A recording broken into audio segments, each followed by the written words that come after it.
You have just tapped into the Christian Life Coach Collective, and I'm your host, Laura Malone.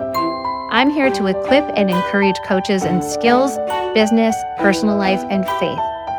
I believe you're already 100% worthy and capable, and you're called for such a time as this. So let's get you walking it out with courage and confidence so you can be an amazing coach who sees transformation and great results in both your life and the lives around you. Let's get started.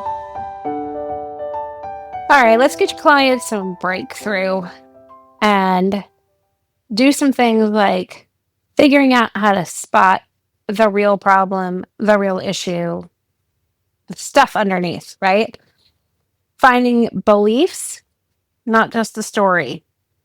And it's really common to have clients where they bring a lot, like a big story, a lot of details, lots of emotion, and other people into the story.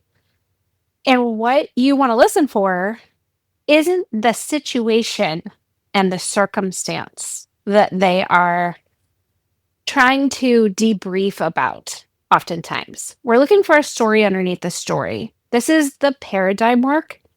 This is the ability to see that what they oftentimes think is the truth, they think is the facts, is not always the same as the paradigm of what they think and believe, how they're interpreting the actual facts, right?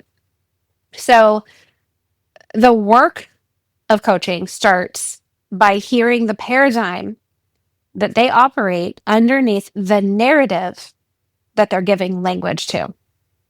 So if somebody says, my boss never listens, or my husband never listens, my wife never listens, you could actually spend the whole session exploring lots of different types of communication strategies, right?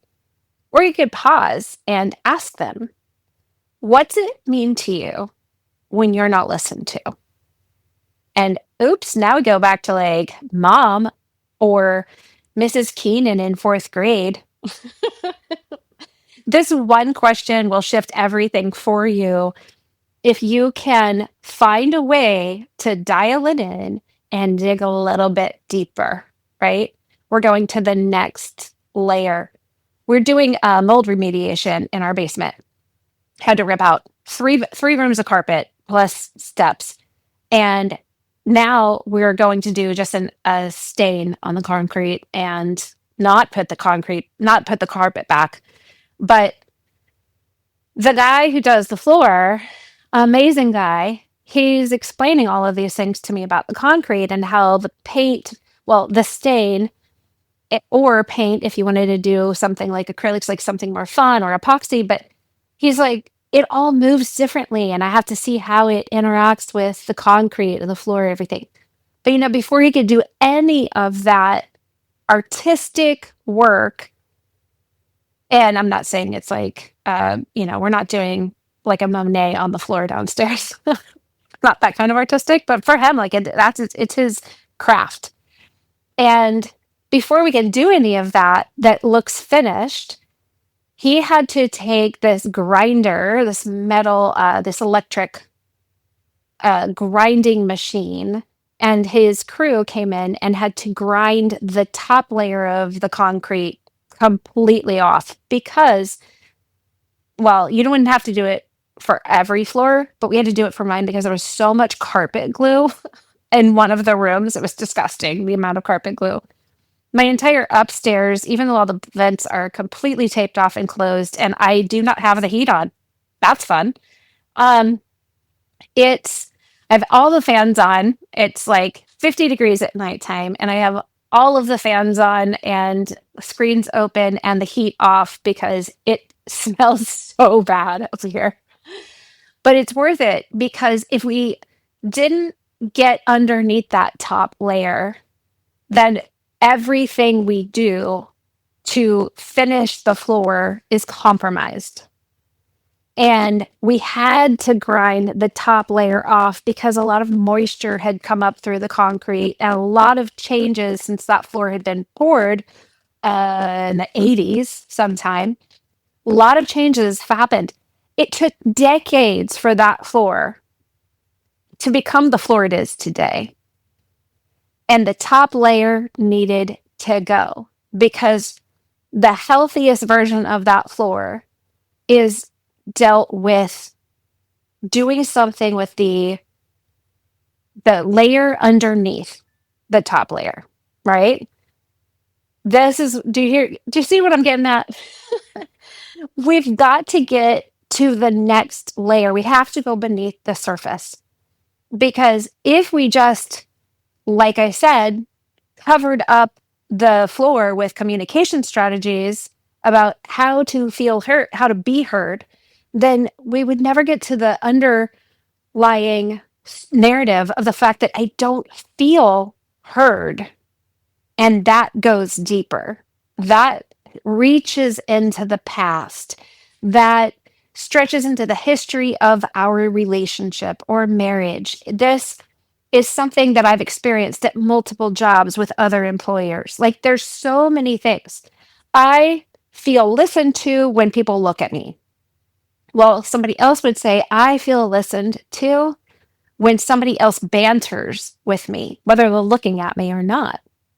So we've got to learn to ask the questions that go deeper so that we can make sure we're actually helping our clients get a result that is actually point B that they want, but maybe they don't know how to give language to it. Sometimes a client knows that they want different results, but what they think they're facing, the facts that they think that they're dealing with, are not as they would present at a surface level. So sometimes a client's deeper pain isn't about the boss, it's about feeling unseen or unheard or even powerless. We don't have to fix the circumstance or change it for them as the coach. Our role is to help them see what's happening inside of them so that they can take personal responsibility. Well, they might not be able to change all the facts, but they can change the way they're interpreting their facts.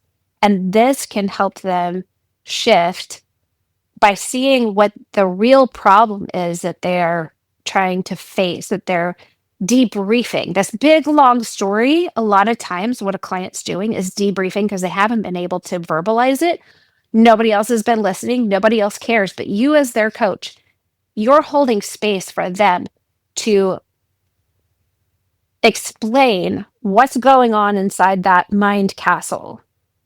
They need to clean out a room. And you just said, hey, I'll stand here in the doorway while you talk about what happened in this room. Like, let's clean it out and tell me, like, how do you want to decorate it? What do you want to do to the floor? You want to rip the carpet out? So, in your next sessions, like, or even with other people that aren't clients, start listening for people to repeat certain words or phrases, different spikes in emotion.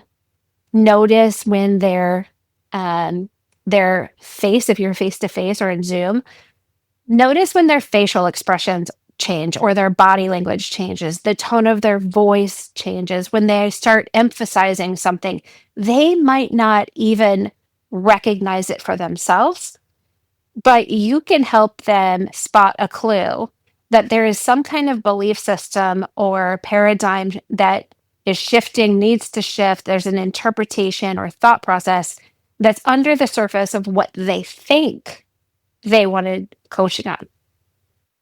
So you could say things like, what are you making this mean about you? What does that say about who you believe you are? Right? You can always ask questions that are pointing to what they believe about their identity, their purpose, and their belonging, because those are the three big questions of the human soul. Who am I? What am I made for? And where do I fit? You're going to be amazed how often the problem that your client brings you is not always the one that they really need to solve. And you can really just ask questions that get curious and get them underneath that top layer of concrete that is covered in carpet glue. So listen for the paradigm under the story, write down maybe even like their top 3 or even 2 repeated phrases if you keep hearing them say things, right? And ask yourself what belief might be shaping their experience. How can I ask questions that get them to find this underlying belief system or paradigm that they're operating from? And just simply pray over them. Like, pray, Lord, give me discernment to hear what's beneath the story. Help me see through the surface details and the big stories and emotions and recognize the deeper belief that you want to touch. Let truth bring freedom where misunderstanding has maybe held this client captive. Okay? So just invite Holy Spirit into this with you. Best coach on the face of the planet. And he's always with you. So, all right, friends, go get your clients some breakthrough.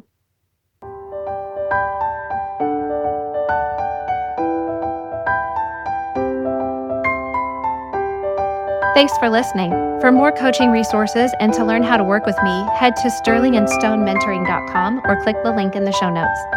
Remember, walk boldly in your calling, and I'll talk to you next time.